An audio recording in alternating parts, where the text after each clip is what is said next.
an owner or developer for a multifamily home and you're wondering how could a condo conversion potentially impact the mortgage side of things. So I'm here with Rick Waldron of Guaranteed Rate, and I guess a couple of scenarios that I wanted to talk about. One is, does it make a difference the number of units in the building? Any difference between an owner-occupier or a developer who may have perhaps commercial loan considerations to come into effect. So basically the scenario is one where somebody owns the home, a family, and they decide either they want to convert it and sell off both units or maybe keep one for the family. And of course a developer who may buy it, renovate it, and then resell the other units. Sounds pretty straightforward apart from the legal paperwork. Obviously you have your condo docs and all that stuff to pull together, but really what I'm hoping to see is how can we avoid any like gotchas for a potential new buyer and for the seller thinking they'll just get a bunch of money and flowing in. So what are some considerations? I would say, David, as seller agent or listing agent during the listing presentation with the seller, I think one of the first questions you're going to want to ask is, can you tell me whether or not you have any liens on the property? Do you have a first mortgage? Do you have a second mortgage? If it's a developer, they may have some sort of loan to cover the cost of the renovations.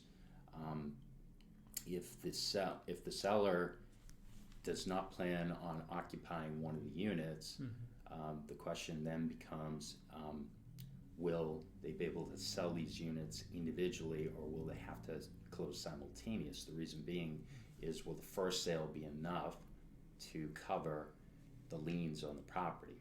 Okay.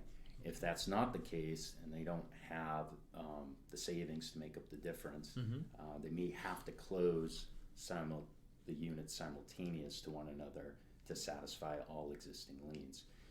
If the seller is going to retain one of the units as a primary residence, okay, it's the same question. Will the sale of the non-owner occupied unit, in the case of a two-family, will that be enough to satisfy any existing mortgages that are on the property? If it does, then it's perfect, and the seller likely doesn't need a mortgage.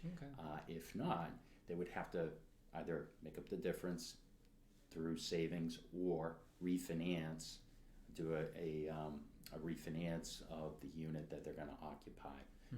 So, and obviously timing is very critical here too, because a refinance has a 3-day right of rescission, so you have to time the closing of the refinance, or at least the signing, 3 days ahead of closing on the purchase. Oh, okay. So those are some of the questions that you'd want to ask up front and vet out with the seller. Okay, so generally speaking, it's really just a question of, do you have any outstanding liens? Do you have money to pay those off in order for you to be able to move forward with the sale? Right, the logistics of the numbers and just making sure, there aren't any of those surprises that you mentioned at closing or right before closing. Oh boy, I didn't realize that I had to pay off my mortgage, right? And now we have to wait for, the adjacent unit to close simultaneous to satisfy all liens. Yeah, which may kind of delay your plan. Basically, it's any kind of lien, not just a mortgage lien. So if the current owner owes anything, could be back taxes to the city, could be, I don't know, any other thing where money is owed that's somehow attached to the property, that has to be paid off before you can convey. Correct. And that's true for any real estate transaction. All liens need to be satisfied prior to closing. Okay, so it really is important then just to kind of get a sense of, yes, you have your project, which is a big project to do anyway, with getting, a good attorney to get the condo docs correct, or getting, a developer in there to help maybe renovate one of the condos before you put it on the market. But you really kind of need to dig deep and see, okay, do I owe anything? Because that's going to perhaps prevent or delay you from the next owner getting a mortgage. Correct. Yeah, you want to get this information. You want to get ahead of this for sure. All right. What else would you think might be of concern? Is that pretty much it? Just make sure you have all your liens paid off and yeah, documented. right, timing and preparation. Okay. Very good.